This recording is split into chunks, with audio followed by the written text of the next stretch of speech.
देश के भविष्य है, परिवार के, गांव के, समाज के भविष्य है। यदि हमारा भविष्य अंधकार में है तो समझ लो कि न हम सुंदर परिवार की रचना कर सकते हैं, न सुंदर समाज की, न सुंदर देश और राष्ट्र की हम रचना कर सकते हैं। ये हमारे हाथ में है। इसके लिए किसी ईश्वर, देवी देवता की पूजा आराधना करने की आवश्यकता नहीं है, किसी मंत्र जाप की आवश्यकता नहीं है, केवल अपने विचारों में परिवर्तन लाने की आवश्यकता है। हमारे अंदर जो गलत विचार है, गलत संस्कार है, उसे निकाल करके हम अपने जीवन में सुंदर विचारों को, सुंदर संस्कारों को संग्रहित करें तो निश्चय ही सुंदर परिवार, सुंदर समाज और सुंदर जीवन का निर्माण हो सकता है। तो मैं कह रही थी कि जीवन में शिक्षा के साथ साथ संस्कार की भी आवश्यकता है। शिक्षा हमें भौतिकता की ओर ले जाता है और संस्कार हमें आध्यात्मिकता की ओर ले जाता है। इसलिए जीवन में दोनों की महती आवश्यकता है। बस इतना ही कहकर मैं अपनी वाणी को विराम देती हूँ। बोलिए सद्गुरुदेव की जय। कबीर साहिब की जय। गुरुर् ब्रह्मा गुरुर्विष्णु गुरुर्देवो महेश्वर, गुरुर् साक्षात् परम ब्रह्म तस्मै श्री गुरुवे नमः। सबसे पहले मैं अपना परिचय दे दूं। मैं राजस्थान में माउंट आबू रहता हूं और सोदकर साहब जी हमारे बहुत ही अच्छे मित्र हैं। थोड़े समय ही पहले उनसे हमारी मित्रता हुई और इससे पहले भी मैं यहाँ पे एक बार आ चुका था जब यहाँ का कार्य चल रहा था, निर्माण कार्य। और वो कहते थे कि महाराज जी बताइए हमें क्या करना चाहिए, कैसे करना चाहिए ताकि हमारे यहाँ का निर्माण कार्य जल्दी से जल्दी पूरा हो जाए, ताकि जब निर्माण कार्य पूरा हो जाए तब हम आपको फिर से एक बार बुला सकें। और वो दिन मैंने देखा आज कि उनका ये कार्य पूरा हुआ, उनका सपना पूरा होते हुए मैंने देखा है। और इसके लिए मैं उनको और उनके पूरे ग्रामवासी को इस बात के लिए धन्यवाद देता हूँ, बहुत आशीर्वाद देता हूँ कि आप लोगों ने उनका इस तरीके से सहकार्य किया, उनको इतना मदद किया और उनके इस कार्य को, सपना को पूरा करने में इतनी मदद दी। और इसके लिए मैं आप लोगों को फिर से तहे दिल से धन्यवाद देता हूँ, क्योंकि आपने हमारे मित्र के सपना को पूरा किया। न आपने सिर्फ हमारे मित्र के सपने को पूरा नहीं किया है, वो समाज का आईना है। समाज का आईना कहने का मतलब ये है कि जब भी आप कहीं जाते हैं, अपने राज्य को छोड़कर कहीं जाते हैं, तो आपके संस्कार ही लोगों को दिखाई देते हैं कि आप कहाँ से आए हैं, कैसे आए हैं, आपके संस्कार क्या हैं। जब आप यहाँ से जाते हैं तो आप बताते हैं कि हम छत्तीसगढ़ से आए हैं, भाई हम रायपुर से आए हैं, तो वो जानते हैं कि हाँ ये कहीं ना कहीं किसी मत, पंथ, धर्म, संप्रदाय से जुड़े हुए हैं। ठीक है। और मैं यहाँ जब आया तो पहली बार तो मैं कबीर पंथ में दूसरी बार आया हूँ, मुझे बहुत ज़्यादा जानकारी नहीं थी, लेकिन आप लोगों का प्रेम, आप लोगों का सब कुछ सम्मान और ये सब देख करके मुझे दोबारा आने का अवसर प्राप्त हुआ और इसके लिए मैं तहे दिल से आप लोगों का धन्यवाद करता हूँ। मैं एक बात जरूर कहना चाहूँगा आप लोगों से कि जो कबीर साहब ने चाहा था कि संसार में किसी के बीच ऊंच नीच, बड़े छोटे का भेद ना रहे, वही चीज़ों को हमें हमेशा याद रखना है कि यहाँ पे संसार में कोई भी बड़ा और छोटा नहीं है। हम अपने कर्म से बड़े और छोटे होते हैं। हमें अच्छे कर्म करने चाहिए निरंतर, और अगर कुछ समझ नहीं आए तो गुरुचरण के संपर्क में रहना चाहिए, सत्संग सुनना चाहिए, जिससे हम अच्छे कार्य करने के लिए हमेशा प्रेरित होते रहें। और अभी जैसे कि हमारी साध्वी बहन ने समझाया कि बच्चों को अच्छी शिक्षा देनी जरूरी है ताकि हमारा भविष्य उज्जवल हो सके, बच्चों का भविष्य उज्जवल हो सके, समाज में उनका अच्छा नाम हो सके, बुरी संगति से दूर रह सकें। और मुझे बहुत ज़्यादा बोलने का अनुभव नहीं है, मेरा विषय कुछ और है, इसलिए मैं क्षमा चाहता हूँ। मेरे बोलने में, मेरी वाणी में कोई त्रुटि हो गई हो तो तहे दिल से मैं आप लोगों से क्षमा चाहता हूँ। साहिब बंदगी, साहिब बंदगी, आप लोगों को मेरी तरफ से ओम नमो नारायण। आप लोगों को कभी भी आने का अवसर प्राप्त हुआ तो मैं आबूरोड में रहता हूँ, वहाँ पे एक छोटा सा आश्रम है हमारा, छोटी सी कुटिया है हमारी, आप जरूर पधारें। मैं आप लोगों को अभी से निमंत्रण देता हूँ, आप लोग जरूर आएँ। मेरा नंबर है, आप सोदकर साहब जी से ले सकते हैं। कभी भी आप वहाँ आएँ तो मैं वहाँ आसपास के दर्शन स्थल और जहाँ पे कबीर जी का आश्रम है वहाँ भी आप लोगों को ले चलूँगा। साहिब बंदगी। बोलिए सदगुरु कबीर साहिब की जय। बहुत बहुत धन्यवाद साहब जी। मैं तो समझ रही थी कि आप मना कर रहे थे तो कुछ बोलेंगे ही नहीं। बोलने को तो बहुत कुछ है आपके पास, लेकिन आप माहौल और जगह को देखते हुए आप अपने समय को दान में दे दिए हैं। ऐसे उदार होते हैं ऐसे महात्मा। अब मैं अगले प्रवक्ता के रूप में संत श्री यतीन्द्र साहब से प्रार्थना करती हूँ कि वे अपने स्थान पर जाके विराजमान हो। और क्षमा चाहती हूँ कि जैसे मैं बोलने की बात कहती हूँ आप तो यही लगे रहते हैं, मैं क्या करूँ। आप जल्दी बैठिए और आपका समय पूरा होता है 10 मिनट, और आप अपना समय ऐसे गंवाएंगे तो मैं नहीं जान सकती भाई, क्योंकि मैं भी तो समय से बंधी हुई हूँ ना। बोलिए सतगुरु कबीर साहिब की। जल्दी जल्दी आओ। समय का है समझ नहीं जाएगा आपको असिस्टेंट रखने को ऊपर ऊपर डाल देना ऊपर ऊपर रखना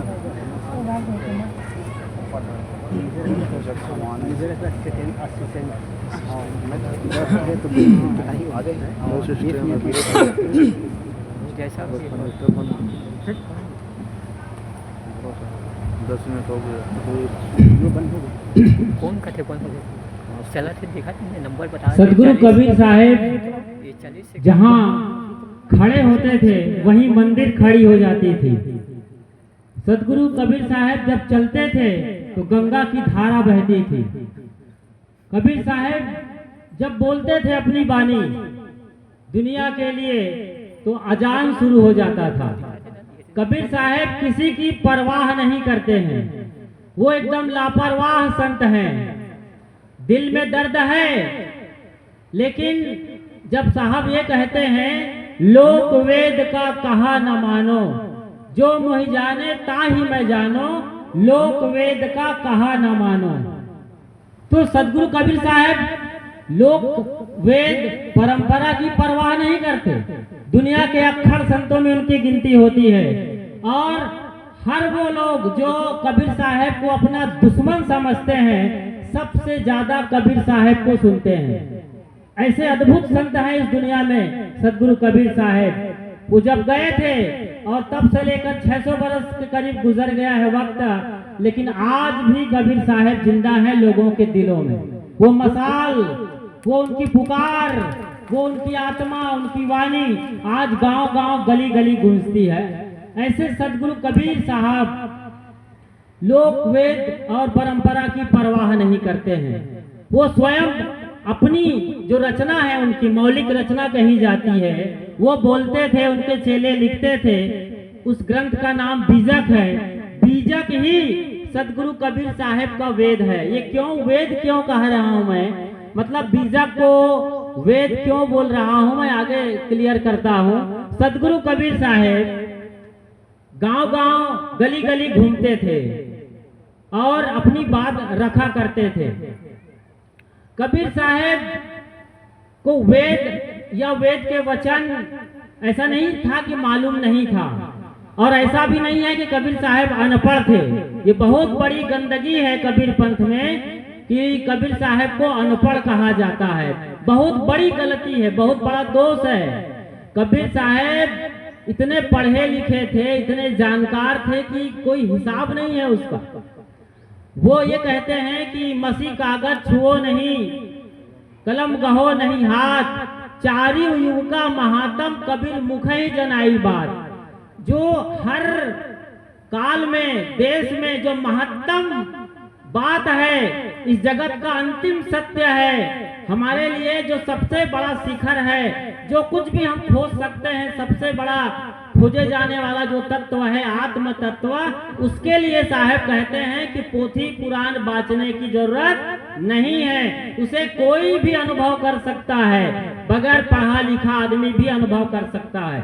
ये काम सतगुरु विशाल साहब ने हमारी ही परंपरा में किया है। कबीर साहब की परंपरा में हमारे गुरुदेव जी ने ये करके दिखाया। सतगुरु अभिलाष साहब ने, हजारों उनके शिष्य हो गए और तमाम मठ मंदिर उनके नाम पर आज भारत भर में है। ऐसे महान गुरुवर हो गए जो बिल्कुल पहली क्लास और दूसरी क्लास भी कंप्लीट नहीं किए थे, लेकिन लोगों से सुनते थे, बैठते थे, लोग आते थे, ज्ञानी विद्वान पंडित। ये कबीर साहब के जमाने में उनके साथ मुल्ला मौलवी और पंडित पुरोहित बैठा करते थे। तो साहब जब ये कहते हैं और आप जिस वेद को जानते हैं उसकी परवाह नहीं करते हैं, साहब ने बीजक में ही कहा है, आधी साखी कबीर की चार वेद का जीव। साहब क्या कह रहे हैं, सुन रहे हैं आप लोग? आधी साखी कबीर की चार वेद का जीव। आधी साखी समझते हैं, दोहा समझते हैं आप? दोहा में चार चौपाई होती है। दोहा को सदगुरु कबीर साहब साखी कहते हैं, साक्षी गवाह प्रमाण। मेरे वचन प्रमाण है मेरे जीवन के और सत्य के। सत्य कबीर सत्य है वक्ता, तन मन भजे रहो मोरे भक्ता। तो आधी साखी मतलब होता है एक चौपाई। एक चौपाई चार वेद का जीव है। वेद का नाम आपने सुना होगा, सुने हैं कि नहीं आप लोग? वेद का नाम सुने हैं? नहीं सुने हैं? बहुत लोग नहीं सुने होंगे, या सुने होंगे तो कभी देखे नहीं होंगे, देखे होंगे तो कभी पढ़े नहीं होंगे, पढ़े होंगे तो कभी मनन और चिंतन नहीं किए होंगे। आप लोगों की बात नहीं है, भारत के कम से कम 70 से 80% लोग जो अपने को सनातनी कहते हैं, कट्टर हिंदू कहते हैं, इनको भी वेद का आता पता नहीं है। न का खा गा पता है कि वेद में क्या लिखा हुआ है। खाली रट्टा मारे जा रहे हैं, परंपरा ढो रहे हैं और बोले चले जा रहे हैं। वेद शब्द बनता है विद धातु से, जिसका मतलब होता है संज्ञा, और माफ करिए प्रज्ञा, और उसके पहले और कहूं तो वेदना से एक शब्द बना है, वेद से वेदना। विद मतलब जानना होता है। जब हम अपने बारे में जानते हैं, दूसरे के बारे में जानते हैं, वहां पर वेद शुरू हो जाता है। और कबीर साहब ने अपना वेद खुद बनाया है। वो चार वेद जिसके बारे में आप लोग सुने हैं, कहीं पढ़े हैं, कहीं देखे हैं, कहीं यूट्यूब या टीवी वगैरह में डिबेट में आप लोग देखते सुनते होंगे। ऋग्वेद, यजुर्वेद, सामवेद और अथर्ववेद, ये चार वेद माने गए हैं भारत में। तो ये करीब ईसा पूर्व 1500 के करीब की बात है, मतलब 1500 वर्ष पहले जीसस क्राइस्ट के यानी ईसा के पूर्व के रचनाएं हैं। आज करीब करीब ये 3-4 हजार बरस हो रहे हैं, तब वेद काल रहे हैं। उसके बाद बुद्ध और महावीर का काल आता है 2500 साल पहले आज से। तो वेद में जो बातें हुई हैं उसमें 4 विभाग के तौर पर वेद को देखा जाता है। पहला भाग है संहिता, जहां पर मंत्रों का विस्तार है, मंत्र कैसे बोलना है, मंत्रों को कैसे गाना है, ये संहिता भाग है। दूसरा भाग है ब्राह्मण। ब्राह्मण का मतलब ही हो गया, हालांकि यहाँ पर ब्राह्मण का जाति से कोई मतलब नहीं है, लेकिन कर्म कांड यहाँ पर साफ तौर पर देखे जा सकते हैं। वेदों में जहाँ पर कर्म कांड है, मतलब वेदी कितनी बड़ी होनी चाहिए, लाल चावल पीला चावल किस तरफ होना चाहिए, कलश कैसे सजाए जाए, आम के पत्ते लगाना है या पलाश के पत्ते लगाना है, ये सारे कर्म कांड ब्राह्मण भाग में है दूसरे नंबर के। तीसरा जो भाग है वेद का, उसे आरण्यक कहते हैं। आरण्यक मतलब जंगल।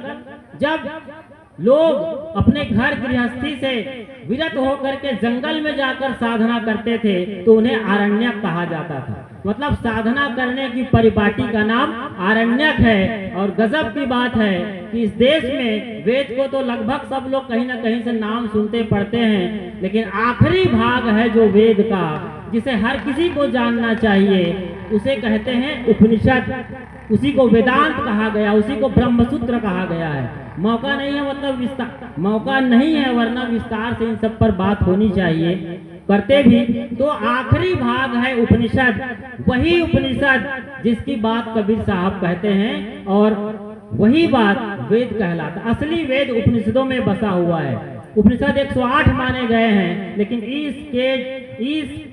कठ मांडुक्य, श्वेताश्वतर, छांदोग्य और विदारण्यक उपनिषद जैसे कोई 1 दर्जन उपनिषद सर्वश्रेष्ठ उपनिषद कहलाते हैं।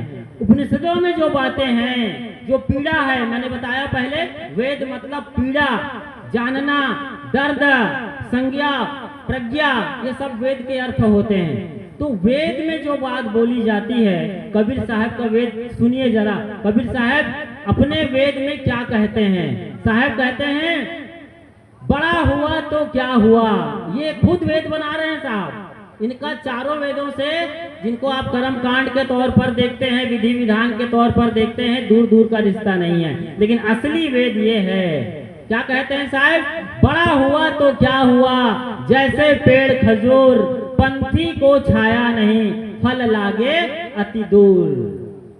और आपको हैरानी होगी और सच्चाई जब जानेंगे तो बड़ी खुशी भी होगी कि वेदों में भी यही बातें आई हैं। जो उपनिषद के तौर पर हम देखते हैं, आखिरी वेदांत सूत्र जिस पर भाष्य करते हैं शंकराचार्य, आदि शंकराचार्य, जिस पर कलम चलाए अपने जमाने में, वो वेदांत कहलाता है। वो ब्रह्म सूत्र है बादरायण का, जो निचोड़ है, आदमी के जीवन का शिखर है, आदमी के जीवन का मंजिल है, जो क्रीम चीज निकल के आई वेदों से। क्रीम समझते हैं? दूध, दही, मक्खन, घी, और उसके पहले, घी के पहले जो क्रीम आता है जिससे घी बनता है, वो क्रीम चीज कहाँ है? उपनिषदों में छुपा हुआ है। उसी उपनिषद की साहब कहते हैं, जीव मति मारो बापुरा, सबका एक है प्राण, हत्या कबहू न छूटी है, चाहे कोटिन सुनो कुरान।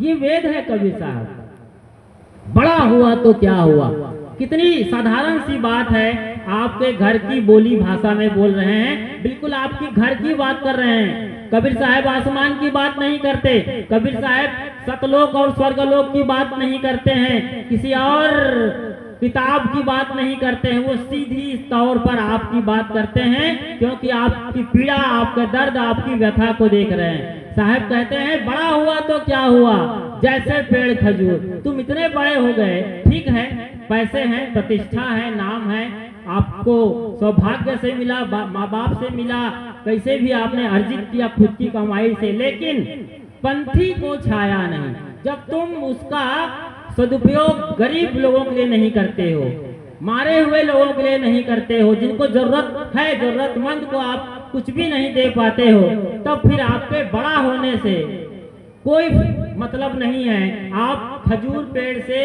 भी गए गुजरे हो, खजूर भी कभी चू जाता होगा नीचे, कोई ना कोई परिंदा खा लेगा, एक खजूर मिल जाएगा। इधर आप प्रेम खजूर कहते हैं क्या, प्रेम खजूर, वो भी कोई खा लेता है तोड़ के, उससे भी चिड़िया का पेट भरता है। खजूर किसी को भी मिल जाएगा, लेकिन आप बड़े हो गए और आपने दुनिया के लिए, जरूरतमंद के लिए, गरीब के लिए, जिन असहाय हैं, अपाहिज हैं, उनके लिए कोई काम नहीं कि आपके रुपए पैसे संपत्ति का, तो आपकी जिंदगी बिल्कुल बेकार चली गई। आप हारे हुए गए, आप उधार चले गए, आपका जीवन सार्थक नहीं हुआ। चक्की चलती देख के, ये वेद है। वेद कभी टक्कर नहीं देगा इन वचनों को। आदि साकी कबीर की चार वेद का जीव, क्यों बोले होंगे वो, और बहुत कुछ बोले हैं उन्होंने वेद पर। पूरे बीजक में कई जगह वेद आया है। योग जप तप संयमा, एक लाइन सुनिए, योग जप तप संयमा नवधा, क्या है साहब, योग जप तप संयमा तीरथ व्रत दाना, नवधा वेद किताब है झूठे का बाना। सोचिए जरा, पंडितों के नगरी में वेद को झूठा साबित कर दिए साहब। ये सिर्फ गुड़िया का खेल है, बच्चों का खेल, खिलौने में आप उलझे रहते हैं, और असली तत्व है पीड़ा। कभी समझे हैं जी? आप मंदिर में गए, पार्वती और शंकर की पूजा किए, किसी कबीर पंथी को कोई पीड़ा नहीं होती है, लेकिन आप सावन सोमवारी में जल ढार के आते हैं शिव मंदिर में, शिव के चिन्ह पर, और आप अपने माँ बाप को जब तरसाते हैं, बड़े बुजुर्गों को जब 8-8 आंसू रोने के लिए मजबूर कर देते हैं, तो कबीर साहब का हृदय रो देता है, मैं रोऊं यह जगत को। कितनी पीड़ा हुई होगी।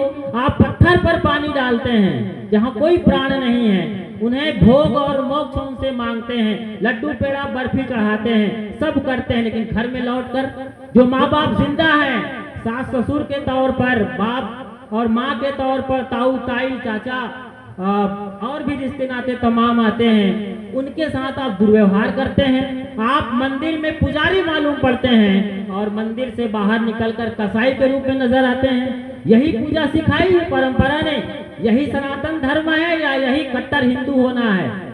सहिष्णु होना है। हिंदू होना मतलब सहिष्णु होना, प्रेम से भर जाना। पोथी पढ़ पढ़ जगमुआ, ये कबीर साहब का वेद है। पोथी पढ़ पढ़ जगमुआ, पंडित भया न कोई, ढाई आखर प्रेम का, पढ़े सो पंडित हो। ये प्रेम कब पढ़ेंगे आप? ये प्रेम की चर्चा कब तक आप अनिरुद्धाचार्य से लेकर जया किशोरी और देवकी नंदन ठाकुर से लेकर एक और हमारी कथाकारिणी है, उनकी कथाओं में जाकर कब तक आप नाचते रहेंगे? कब तक आप अपने शरीर को नचाते रहेंगे?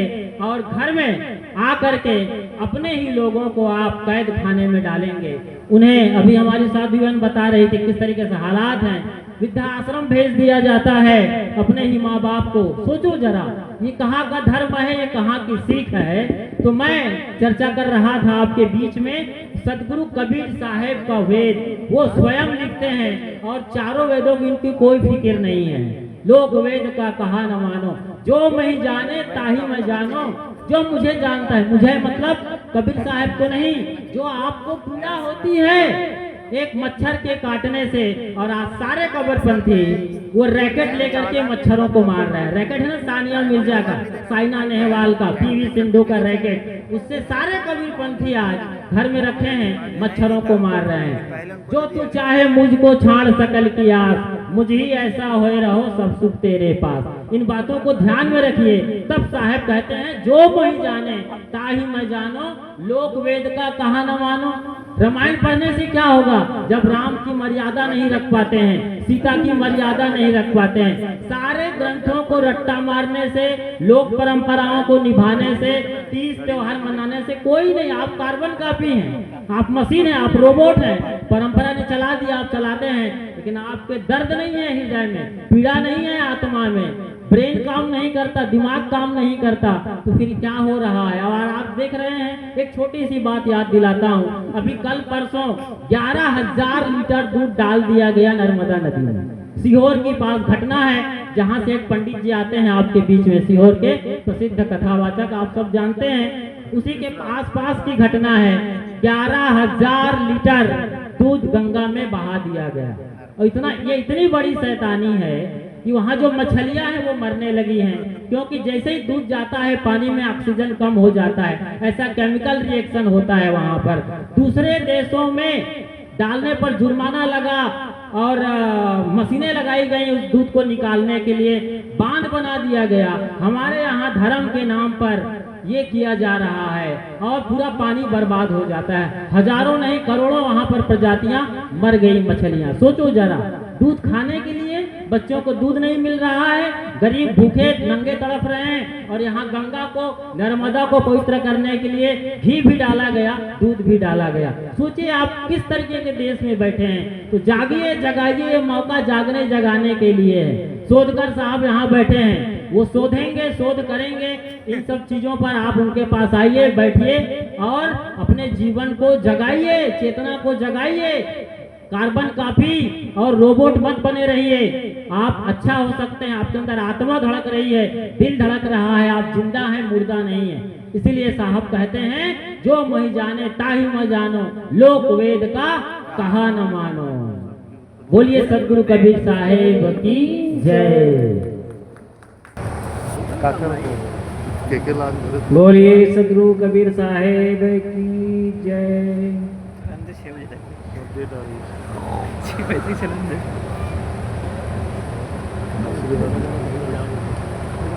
आज के इस पावन सत्संग कार्यक्रम में विराजमान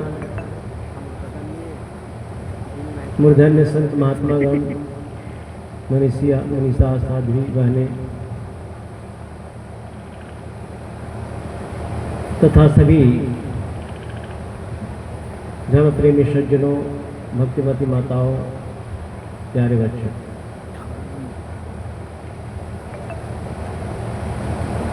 मेरे लिए आदेश हुआ है, आदेश पालन हेतु कुछ देर निवेदन रखने जा रहा हूँ। सर्वप्रथम मैं क्षमा मांग लूँ कि मैं केवल अपना उपस्थिति दर्ज करने के लिए आया हूँ। कुछ कहूँगा कहने का अवसर ही नहीं है, अवसर के हिसाब से मैं आया ही नहीं, इसलिए अपेक्षा भी नहीं थी कि मुझे कुछ बोलना भी होगा। मैं तो समझ रहा था कि ये सब सामान दिखा पूजा आरती का तो बस फिनिश हो गया है, हो ही गया है, औपचारिकता कुछ बात होने जा रही है। तो मैं समझता हूँ कहने को बहुत कुछ है नहीं, बहुत देर से आप सब यहाँ पर संतगण जो अपने विचार दे रहे थे, आप लोगों ने काफ़ी सुना है। अब उस पर मनन करना है, क्योंकि हर व्यक्ति की अपनी क्षमता होती है, ग्रहण करने की क्षमता होती है, फिर उसको उस पर चिंतन करना, मनन करना, और फिर जब चिंतन मनन सही ढंग से होता है तो ग्रहण भी हो जाता है, जीवन उतरने लगता है। केवल सुनने से काम नहीं चलेगा। बहुत वर्षों से तो छत्तीसगढ़ में बराबर देखा जाता है, सत्संग की धारा बहती रहती है, और खासकर 2-3-4 महीनों में प्रति वर्ष खूब सत्संग होता है। पर जब ये बात सुनी जाती है कि छत्तीसगढ़ में शराब बिक्री से जो गवर्नमेंट को आय होती है वो पूरे देश में प्रथम नंबर पर है। इतना सत्संग और ये स्थिति,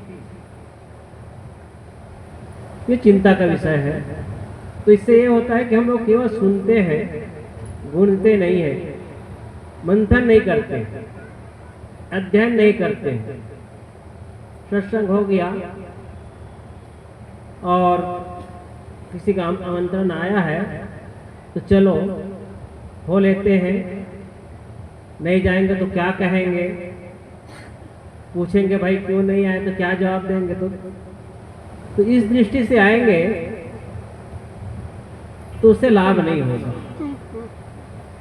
ठीक से हमें समझना है, बिना समझे सुख जो हम सबकी चाहत है मिल नहीं सकता है। समझ है वो व्यक्ति सुखी हो जाता है। तो कबीर ने कहा समझे की गति एक है, जिन समझा सब ठौर, कहाँ है कबीर ये बीच के बल कहीं और। किसी भी मत पंथ का आदमी हो, संत हो, अगर वो समझदार की स्थिति में, समझदारी की स्थिति में आ गए, समझ में सब बराबर हो जाते हैं, सारे भेद खत्म हो जाते हैं, फिर मत पंथ ये बड़ा नहीं होता। समझ जिसमें आ गई वो सब एक स्थान पर पहुंच जाते हैं। तो समझ के लिए हम काम करें। मनुष्य को ये उपलब्धि हासिल है, ये शोध करते करते ये चेतना आत्मा लक्ष्य 84 पार कर लिया। 84 लाख कहें या 4 राशि, अंडज, पिंडज, उष्मज और मानव। मानव भी पिंडज में आता है, लेकिन इसको अलग रखा गया क्योंकि इसकी अलग विशेषता है। इसमें जानने का गुण है, ये जान सकता है। दुनिया में कुछ भी रहस्य नहीं है, ये पूरे रहस्य का पर्दाफाश कर सकता है। मानव में ताकत है, कहीं कोई रहस्य नहीं है, ईश्वर कोई रहस्य नहीं है, ये प्रकृति कोई रहस्य नहीं है। केवल हमें उस दिशा में आगे बढ़ना है, और सत्संग एक सहारा है, एक आधार है। सत्संग से हमारी बुद्धि तीक्ष्ण होती है, समझने की ताकत बढ़ती है, और जैसा है दुनिया जैसी दुनिया है बस उसको समझना है, जानना है। जानने पर ही हम पूरा होते हैं, मानने में अधूरापन है। मानते हैं, माने हुए हैं तो उससे भ्रम रहता है, क्योंकि माना हुआ है, जाना नहीं गया है। जब उस बात को हम जान जाते हैं तो हमारा अपना होता है। कबीर साहब की बातें हमारे लिए उधारी की है। हम उनकी कितनी प्रशंसा करें, कितनी उनकी गाथा गाएं, लेकिन अगर हमने जाना नहीं, केवल पढ़ लिया है, रट लिया है, हम अच्छी व्याख्या कर लेते हैं, लोगों को प्रभावित कर लेते हैं, बहुत भीड़ इकट्ठा कर लेते हैं, ये उपलब्धि नहीं है। उपलब्धि है कि कबीर साहब ने जिस प्रज्ञा को हासिल किए थे और तब वो कह सके थे, मैं कहता आँखन देखी, तू कहता कागज की लेखी, तेरा मेरा मनवा कैसे थी। तो कागज की बात करता है, सुनी सुनाई बात करता है, पढ़ी पढ़ाई बात करता है। मैं तो आँखन देख की बात करता हूँ, आँखन देख की बात में विश्वास करता हूँ। क्योंकि प्रज्ञा के स्तर पर पहुंचे हुए थे। हमें भी, और हम सब कबीर साहब को विशेष नहीं थे, हम सब गुण में समान ही है। कबीर साहब के भीतर जो चैतन्य विराजमान है और हमारे भीतर जो चैतन्य है, उसमें कोई भेद नहीं है। और पूरे मानव मात्र में जो चेतना विराजमान है, उसमें कोई भेद नहीं है। भेद है तो केवल उन्होंने अपनी चेतना का उद्घाटन कर लिया, पूर्णता हम लोग नहीं कर पाए हैं। पर वो हमारे अंदर वो क्षमता है, क्षमता में हम समान हैं, क्षमता में भेद नहीं है। रही बात पात्रता, योग्यता, इसमें भेद है। हम अपने अंदर वो पात्रता हासिल नहीं कर पाए हैं और इसलिए योग्यता भी नहीं आ पाई है। पात्रता का अर्थ है गहनशीलता, योग्यता का अर्थ है हम उन बातों को दूसरे के सामने अभिव्यक्त कर सकते हैं। तो ये अस्तित्व हमारे सामने है और हम उसे ठीक से पढ़ सकते हैं, देख सकते हैं। उसके लिए हमें अपने में पात्रता विकसित करनी है और पात्रता आएगी सत्संग से, सद्ग्रंथों के अध्ययन से, संतों के सानिध्य से। ये बहुत जरूरी चीज़ें हैं और यही, इसके लिए हमारे पास समय नहीं है। आज तो और नहीं है लोगों के पास, मोबाइल देखने के लिए तो समय है। मोबाइल में बहुत लगता है, बहुत अच्छी अच्छी बातें आ रही है, मन को लगता है, पर आगे कुछ प्रगति नहीं होती। अच्छा लगता है, बस इतना ही तक। अच्छा लगना बिल्कुल दूसरी चीज़ है, अच्छा होना बिल्कुल दूसरी चीज़ है। हम जब देख पाते हैं, सीधे सीधे अपनी प्रज्ञा से देख पाते हैं, तब ये चाहिए नहीं होगा। आपको झूठ नहीं बोलना चाहिए, आपको आपस में अच्छा व्यवहार करना चाहिए, ये दूसरा हमें बताएगा, दूसरा हमें उपदेश देगा। हमें अपनी प्रज्ञा को पैनी बनानी है और अपनी आंखों से देखनी है, अपनी आंखन देखी बात करनी है। इसके लिए ये सत्संग है हमारे प्रेरणा डालने के लिए। और समय का वैसे भी अभाव है, इसलिए मैं अब कुछ न कहते हुए अपनी वाणी को एक विराम देता हूँ। बोलिए सद्गुरुदेव की जय। अब अंतिम प्रवक्ता के रूप में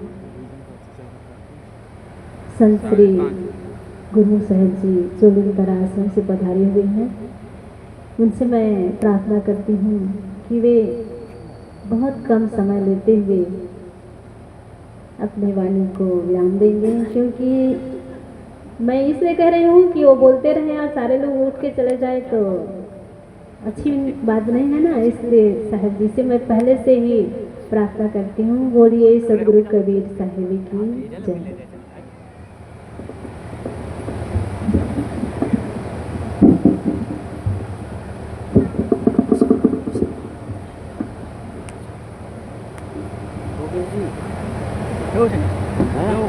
क्या हुआ? फोटो ले दे। फोटो ले दे।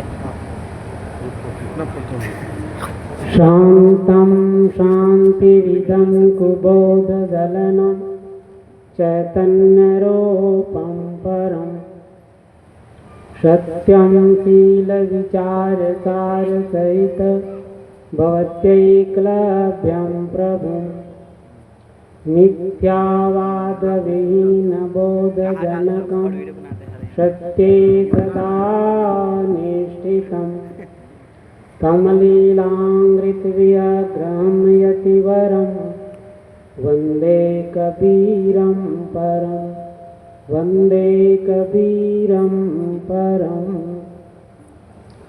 विश्ववंदनीय संत शिरोमणि पतित पावन सदगुरु कबीर साहब को नमन करते हुए उन्हीं के साकार रूप में इस मंच में विराजमान वैराग्यनिष्ठ तपोनिष्ठ संत महापुरुषों एवं साध्वी बहनें एवं आए हुए प्रेमी हंस जनों, आज यह अवसर बड़ा ही सुंदर प्राप्त है। इस अवसर का लाभ आप लोग ले रहे हैं,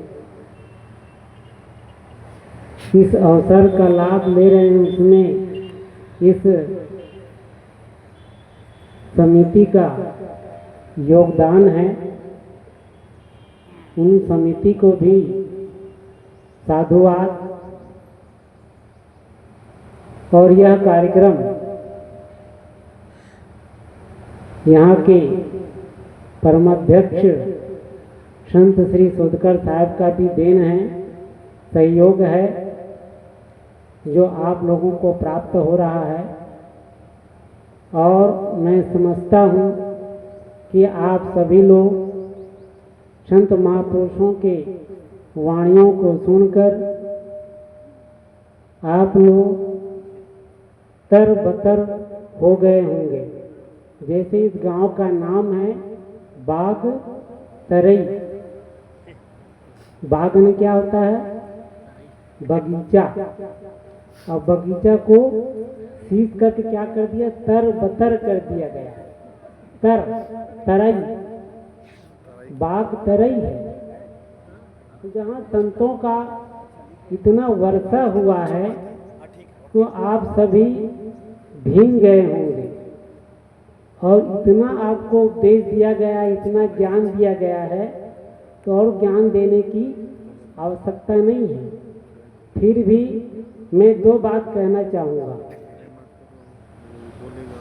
अभी आप साध्वी बहने से सुने होंगे संस्कार के बारे में कि इस सत्संग हाल में बच्चे नजर नहीं आ रहे हैं, केवल 40-50 की उम्र के ऊपर ही वाले लोग दिखाई दे रहे हैं। इसमें कारण क्या है कि बच्चे क्यों दिखाई नहीं देते हैं? ये सब आप ही लोगों का कारण है। आप लोग बच्चे को डरा देते हैं। आप संत महापुरुषों को भगवान स्वरूप मानते हैं और एक तरफ उसको चोर साबित भी करते हैं। माताएं अक्सर जब बच्चे रोते हैं और उसको चुप कराने के लिए क्या कहते हैं? क्या कहती हो कि जोगी आएगा, बाबा जी आएगा, ले जाएगा। यह संस्कार आप लोगों को बहुत गलत है कि बाबा जी ले जाएगा, कि जोगी आएगा पकड़ के ले जाएगा। सो जाओ, चुपचाप हो जाओ। एक तरफ तो महात्माओं को आप लोग परमात्मा स्वरूप मानती हो और एक तरफ क्या कह देती, चोर बना देती है। और यही कारण है कि बच्चे संत को देख करके डरते हैं, वो पास में नहीं आते। ये लोगों की सबसे बड़ी आदत आप लोगों की है और आप लोग इसीलिए परेशान हैं कि जब आप लोग वृद्ध हो जाते हैं उसकी शादी कर देते हैं बच्चे को, तो आपकी सेवा नहीं करते हैं। आप बच्चों को लाओ, संत के पास लाओ, संत ज्ञान देगा, उसको गलत संस्कार नहीं देंगे, सही संस्कार देंगे, सही ज्ञान देंगे। देखिए हम पहले ही आप लोग उसको बहका देते हैं, डरा देते हैं, तो आएंगे कैसे? जब वो थोड़ा बड़ा भी हो जाता है, आने लगता है सत्संग में, तो कहते हैं कि बेटा बिगड़ जाएगा संत के पास जाकर के। ऐसे उनको उपदेश देते हैं। क्या ये अच्छी बात है? हालांकि मेरी बात आपको कड़वी लग रही होगी, लेकिन ये सच है। और मैं ही अपनी बात कह दूं, जब मैं छोटा था 10 साल का, तब गर्मी का मौसम, तो माँ कहती थी कि तुम सो जा 12 बजे, फिर घूमने नहीं जाना, कि जोगी आएगा ले जाएगा पकड़ के, बहुत चोर आए हैं घूम रहे हैं, ये माँ कहती थी। तो उस बात को जब मैं ट्रेन में जा रहा था, रायपुर से बिलासपुर जा रहा था, तो वहाँ भी एक बच्चा बैठा हुआ था जहाँ मैं बैठा हुआ था, तो वो रो रहा था। तो उसकी माँ यही कह रही थी कि जोगी बाबा बैठे हैं, आपको पकड़ के ले जा, शांत हो जाओ। मुझे तो बड़ा दुख हुआ, लेकिन कहा नहीं, कुछ नहीं। अब देखो इनकी संस्कार को देखो। तो ये सब बातें को आप लोग बारीकी से समझो कि आप क्या कर रही हो उस बच्चे के साथ में। बच्चा एक तो कच्चे घड़े के समान है। कच्चे घड़े में अगर चीज अक्षर लिख दोगे, उसके बाद पकाने के बाद, पक जाने के बाद मिटता नहीं। तो बच्चे तो कच्चे घड़े के समान है, और उसमें जैसे संस्कार डालोगी तो वैसे संस्कार पड़ेगा। इसीलिए आप जितने भी आप लोग यहाँ बैठे हैं, पूरे सत्संग सुनते हैं, लेकिन रहते वहीं के वहीं। दिन भर तो रामायण भागवत की कथा सुनेंगे, लेकिन घर में जाते ही क्या हो जाता है? महाभारत शुरू हो जाता है। तो महाभारत शुरू नहीं होना चाहिए। रामायण में बहुत अच्छी अच्छी बातें हैं, पुराण में भी अच्छी अच्छी बातें हैं, उसको ग्रहण करो और अपने बच्चे को सही दिशा दो। तो आप लोग ये सब बातों का ध्यान दीजिए, तभी आपका बच्चा अच्छा बनेगा, अच्छे संस्कारवान होगा, और अच्छे संस्कारवान बच्चा ही आपकी सेवा कर सकता है, अन्यथा नहीं, आप लोग दुखी ही रहेंगे। इसलिए बच्चों को सही निर्देश दो और महात्मा के पास भेजो, तभी अच्छे संस्कार मिलेंगे। देखिए सुरुचि ने अपने पुत्र को क्या कहा कि जो आप जिस पिता के गोद में बैठने गए थे और आपकी दूसरी माँ ने उसको आपको गोद से निकाल दिया, आप दुखी होकर के आ रहे हो, तो रो रहे हो। वो तुम्हारा पिता नहीं, वो असली पिता नहीं, वो नकली पिता है। असली पिता तो कोई और है। आप उसकी चिंतन करो, उसकी गोद में बैठो। और वो माँ ने ऐसे शिक्षा दिया था, आज उसका नाम है। तब ऐसी माँ बनो तो आपके बच्चे भी नाम रोशन करेगा, नाम आप ही का होगा। इसलिए आप सभी अपने बच्चों को अच्छे संस्कार दें। मैं ज़्यादा नहीं कहूँगा, समय अधिक हो रहा है, अतिक्रमण हो गया है। इन्हीं भावों के साथ अपने वक्तव्य पर विराम। बोले सद्गुरु कबीर साहेब की जय। बुद्ध मंगलमय संत समाज की जय। भक्त समाज की। हो गया, सही हो। बोलिए सद्गुरु कबीर साहेब की। सब सिरा गया, पूरी का ताकत सिरा गया था। पावन मंच पर विराजमान सदगुरु कबीर साहब जी के वाणियों को छोटे से छोटे गांव तक, कस्बों शहरों तक अथाह मेहनत परिश्रम, अनेक प्रकार की कठिनाइयों को, सर्दी गर्मी बरसात इत्यादि सभी प्रकार के मौसम को सहते हुए, वातावरण को सहते हुए, कभी भूखे कभी प्यासे, हर परिस्थितियों का सामना करते हुए सदगुरु कबीर साहब जी एवं अन्य महान पुरुषों के वाणियों को पहुंचाने वाले हमारे अर्चनीय वंदनीय गुरुजन जो कि सुंदर इस आश्रम की पवन धरा धाम में इस एक दिवसीय सत्संग समागम में पधार करके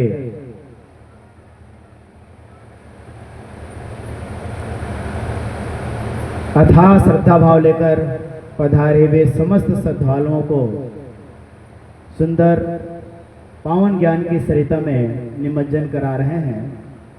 समस्त गुरुजनों के पावन श्री चरणों में मेरा त्रैबार शाह बंदगी, शाह बंदगी, शाह बंदगी।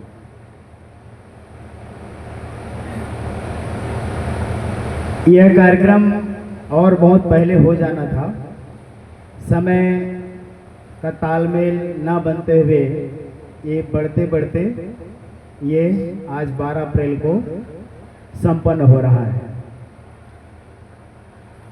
और बहुत सुंदर तरीके से संपन्न हो रहा है। जितना मैं उम्मीद किया था, उम्मीद से कई गुना सुंदर यह कार्यक्रम सुंदर तरीके से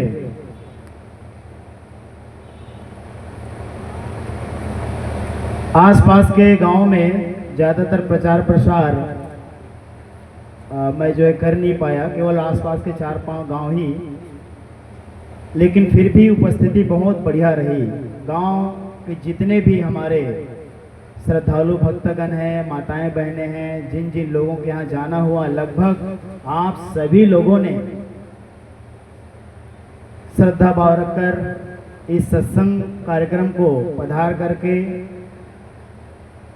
जो आप लोगों ने अपना सुंदर सहयोग प्रदान किया है, इसके लिए मैं आप सभी लोगों का तहे दिल से साधुवाद करता हूं। बहुत बहुत आप लोग को धन्यवाद देता हूं। और मैं सोचता था कैसे करूंगा, क्या करूंगा, लेकिन सब आप ग्रामवासी, क्षेत्रवासी भाई बहनों ने जो मिलजुल करके इस कार्यक्रम को सफल बनाने में अपनी महत्वपूर्ण भूमिका जो निभाई, इसके लिए भी मैं आप सभी लोगों को बहुत बहुत धन्यवाद देता हूं। समस्त संतों को भी मैं बहुत बहुत साधुवाद देता हूं कि आप सभी लोगों ने मेरा निवेदन स्वीकार किया और स्वीकार करके इस भारी गर्मी में आप लोग पधारे। आशा करता हूँ भविष्य में भी मेरी इस छोटे से ऐसे निवेदन को स्वीकार करके आप लोग ऐसे कार्यक्रमों को सफल बनाने में अपना सुंदर सहयोग प्रदान करेंगे, ताकि गांव के साथ साथ आसपास के समस्त क्षेत्रवासियों को भी ऐसे संत महात्माओं के सुंदर सानिध्य प्राप्त हो सके, उनके श्री वचनों का लाभ समस्त क्षेत्रवासियों को मिल सके, जिससे कि लोगों के जीवन में सुंदर सुधार हो, लोगों के अंदर संत के प्रति आत्मीयता बने, भाईचारापन पे सभी के घरों में सुख शांति हो, ऐसी भावना लोगों के अंदर स्थापित होती रहे। और अथाह मेहनत किया इस कार्यक्रम को सफल बनाने में हमारे समिति के जितने भी सदस्यगण हैं, साथ ही साथ समस्त ग्रामवासियों का भी सुंदर सहयोग रहा है। इन प्रकारेण जिन जिन लोगों ने भी इस कार्यक्रम में अपनी महत्वपूर्ण भूमिका निभाई है सफल बनाने के लिए, उन समस्त लोगों को मैं बहुत बहुत धन्यवाद करता हूं। और यह संत कबीर आश्रम समिति आप सभी लोगों का बहुत बहुत धन्यवाद प्रदान करती है। आशा करता हूँ भविष्य में भी इस प्रकार का जैसे कार्यक्रम हो तो आप लोग ऐसी उपस्थिति अपनी प्रदान करके सत्संग का लाभ लेंगे और ऐसे कार्यक्रम को आप सभी सफल बनाएंगे। आगे इतना कहना पर्याप्त है क्योंकि समय काफ़ी हो चुका है। वैसे कार्यक्रम 5 बजे बंद हो जाना था, लेकिन बिजली ने थोड़ा सा कृपा कर दिया, इस कारण से 1 घंटा यह कार्यक्रम लेट हो गया। तो आप सभी लोगों को बहुत बहुत धन्यवाद है, संतों को भी और हमारे समस्त सत्संगी भाई बहनों को, ग्रामवासियों को, क्षेत्रवासियों को। आगे ज़्यादा न कहते हुए मैं आभार के लिए समिति के एक सदस्य यहाँ आ जाएं और आश्रम की ओर से और ग्रामवासियों की ओर से अपना आभार व्यक्त करेंगे।